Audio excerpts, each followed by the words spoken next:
Press the bell icon on the YouTube app and never miss another update.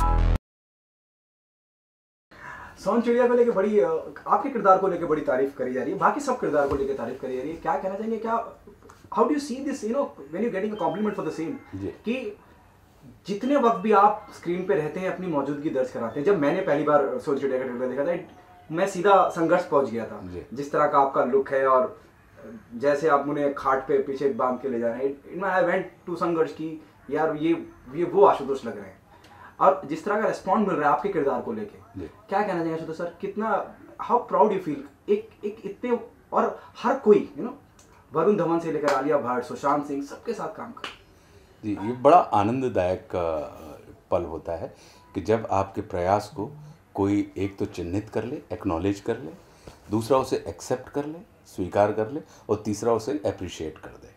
तो जो ये बिल्कुल वैसी ही चीज़ होती है कि जैसे जब हम लोग बच्चे होते हैं और हमारे माता पिता अगर हमारे द्वारा किए गए किसी भी कार्य को जब वो एक्नॉलेज करते थे, एक्सेप्ट करते थे और अप्रिशिएट करते थे, तो जो हमारे अंदर एक आनंद का एक क्षण या आनंद की जो स्थिति पैदा होती थी, तो वो अवर्णनीय आनंद है।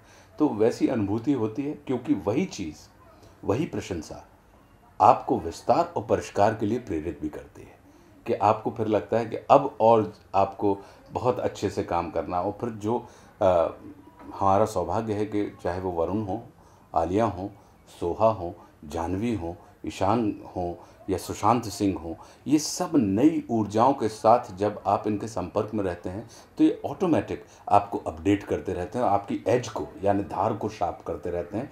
तब फिर आपकी एज का आपके ऊपर कोई फ़र्क नहीं पड़ता है। छत्रसाल अपने आप में, हालांकि अभी कुछ आउट नहीं है, लेकिन औरंगजेब का किरदार निभाना आशुतोष सर, मुझे लगता है कि ये एक और सकारात्मक सोच वाले आशुतोष राणा की एक और कोशिश है कि मैं ये भी कर सकता हूँ जी। औरंगजेब का किरदार अपने आप में बहुत, मतलब मुझे लगता है लार्जर देन लाइफ होने वाला है। वो थोड़ा सा जाने जाऊँगा, और क्या आपको खास लगा कि हाँ यार मैं ये करूँगा? देखिए, अगर देखें आप कि विभिन्न किरदारों की जिस एक्टर को, अभिनेता को ललक होती है, तो अगर ये सारे कैरेक्टर देखें तो अगर हम और आप पाएंगे कि इनमें नकारात्मक ऊर्जा का विकट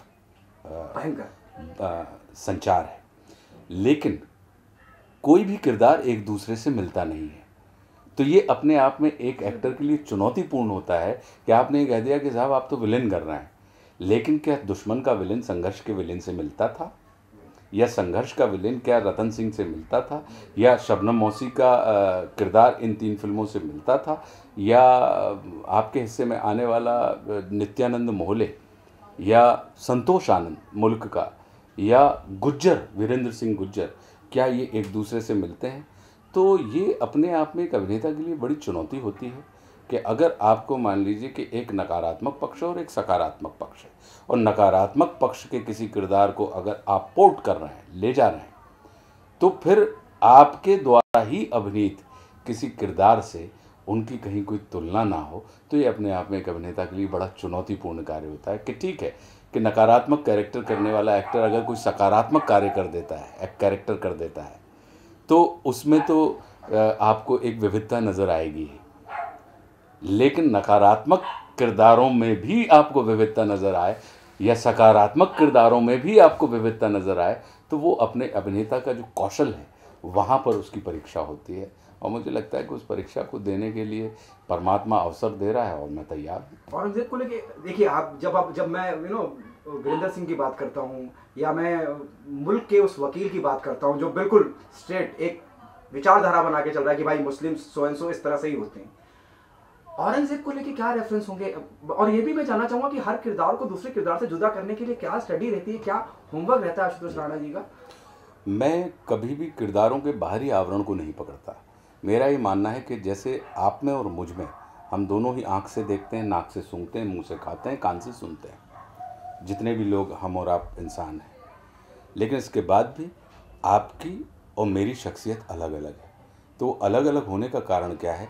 वो अलग अलग होने का कारण होता है हमारी और आपकी विचारधारा, या हमारी और आपकी सोच, या हमारा और आपका चित्त, जिसके कारण हमारी और आपकी बॉडी लैंग्वेज भी अलग अलग हो जाती है, हमारे और आपके बोलने का तरीका अलग अलग हो जाता है, हमारे और आपके एंगल अलग अलग हो जाते हैं।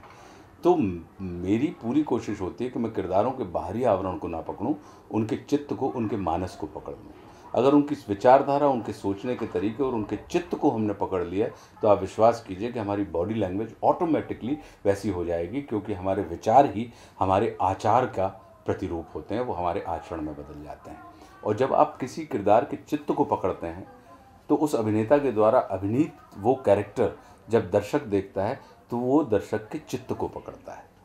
और यही कारण है कि एक इतनी सी आयु में या इतने कम काम करने के बाद भी हमारे हिस्से में वो काम आए जो आज भी दर्शकों को याद है। औरंगजेब का मैं फिर पूछना, औरंगजेब को लेके क्या रेफरेंस होंगे, क्या तैयारी होगी? इतिहास में बहुत सारी चीज़ें हैं और अपने आप में एक बहुत बड़ा किरदार है। और मुझे लगता है कि भारतीय इतिहास में एक ऐसा कैरेक्टर है कि उसकी तोड़ का कोई किरदार आप उनको, हम और आप किसी भी दृष्टिकोण से रख सकते हैं, लेकिन अगर देखा जाए तो औरंगज़ेब का एक ऐसा कैरेक्टर है जिसको आप इग्नोर नहीं कर सकते हैं। अगर मुग़ल डायनेस्टी की भी हम बात करें तो उस मुग़ल डायनेस्टी में दो ही लोग उस शबाब पर पहुँचे हैं, एक अकबर, वो अपनी अलग विचारधारा से, और दूसरे औरंगज़ेब। ना उनके पहले के शासकों के नाम हमको और आपको याद रह पाते हैं इन किताब के कारण, और ना उनके बाद के शासकों के नाम आपको और हमको याद रह पाते हैं। तो कहीं ना कहीं वो तमाम चीज़ें अगर आपको देखने, और मुझे पूर्ण विश्वास है क्योंकि राजा छत्रसाल जो कहानी लिखी है और वेब सीरीज़ जो बनाई गई है, अब ये भी हमारे मन में इच्छा थी कि हम वेब सीरीज़ करना चाहते थे लेकिन हिस्टोरिकल करना चाहते थे। तो अगर आप इच्छा करते हैं तो वो इच्छाएं पूरी होती हैं, लेकिन इच्छाएं पूरी होने के लिए कायनात आपसे ये कहती है कि प्रतीक्षा कीजिए, उसको अपने हिसाब से देने दीजिए। तो मेरा ये मानना है कि मैं सशक्त उदाहरण हूँ इस चीज़ का कि इच्छा करो, मन से करो, मांगो ऐसे जैसे अपने पिता की हो, और नहीं मिली तो क्या अपने पिता की थी। तो इसलिए अवसादग्रस्त नहीं होता, प्रतीक्षा धैर्यपूर्वक करता हूँ। और आपको औरंगज़ेब का जो किरदार है वो, उसमें आपको वो तमाम चीज़ें देखने मिलेंगी। क्यों?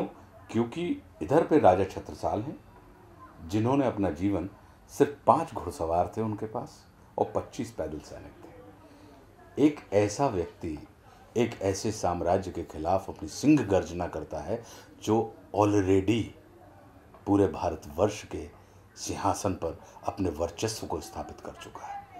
तो एक ऐसी असमानता के धरातल पर लड़ा जाने वाला एक ऐसा पुरुषार्थी युद्ध है, तो वो अपने आप में बड़ी विलक्षण कथा है और विलक्षण गाथा है। और उस विलक्षण कथा और गाथा में एक ऐसा अभूतपूर्व किरदार करने का अवसर हमारे हिस्से में आया है और लिखा भी बहुत अच्छा है।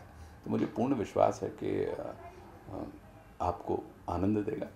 आखिरी सवाल मेरा, क्योंकि मुझे लग रहा है और भी लोग बैठे हुए हैं, आपको किसी भी तारुफ की ज़रूरत नहीं है। जब मैं किसी भी लिहाज से बात करूँ, as an actor, as an individual, क्या आप मानते हैं, हो सकता है मैं सवाल रिपीट कर रहा हूँ अलग तरीके से, ये बहुत अच्छा वक्त चल रहा है प्रोफेशन के लिहाज से या हर लिहाज से, जिस तरह का सिनेमा आप कर रहे हैं, जिस तरह के किरदार आप निभा रहे हैं, do you think it's one of the best phase of your life Ashutosh sir? देखिए, ये ईश्वर बहुत मेहरबान है, इच्छाएं पूरी कर रहे हैं। ईश्वर हमेशा से मेहरबान रहा है। नहीं तो गाडरवारा एक बहुत छोटा सा कस्बा है। गाडरवारा का रहने वाला एक लड़का जिसका नाम आशुतोष राणा है, वो मुंबई जो हमारे देश का सबसे बड़ा महानगर है, और एक ऐसे कला जगत में जहाँ पे हमारे परिवार की कहीं कोई परंपरा नहीं रही है, उस परंपरा में अगर आशुतोष यहाँ पर अपना एक कोई भी छोटा सा स्थान हो, लेकिन वो स्थान हमारा अपना है, उस स्थान पर कहीं कोई दूसरा नहीं है। अगर ये ईश्वर की मेहरबानी ना होती, ऊपर वाले का करम ना होता, तो मुझे नहीं लगता कि इतने बड़े पुरुषार्थी, क्योंकि हमसे ज़्यादा प्रतिभावान लोग आज की तारीख में संसार में मौजूद हैं, लेकिन अपने स्थान के लिए संघर्षरत हैं। तो ये कृपा का ही परिणाम है, तो कि ईश्वर मेहरबान है। हाँ, एक परिवर्तन जो हुआ है कि दुश्मन, संघर्ष, शबनम मौसी, डेंजर जैसी फिल्में हम किया करते थे, या जिन फिल्मों के माध्यम से चोट, या जिन फिल्मों के माध्यम से मुझे लोगों का मान मिला, सम्मान मिला, सराहना मिली, वो उस समय धारा के विपरीत होती थी, वो मुख्य धारा की फिल्में नहीं थी। आज ये दौर आ गया है कि वो जो धारा के विपरीत फिल्में हुआ करती थी, वो आज की तारीख में मुख्य धारा की फिल्में हो गई हैं। तो निश्चित रूप से हम जैसे अभिनेताओं के लिए तो स्वर्णिम युग है। Thank you Ashutosh sir, thank you so much. शुक्रिया। कोई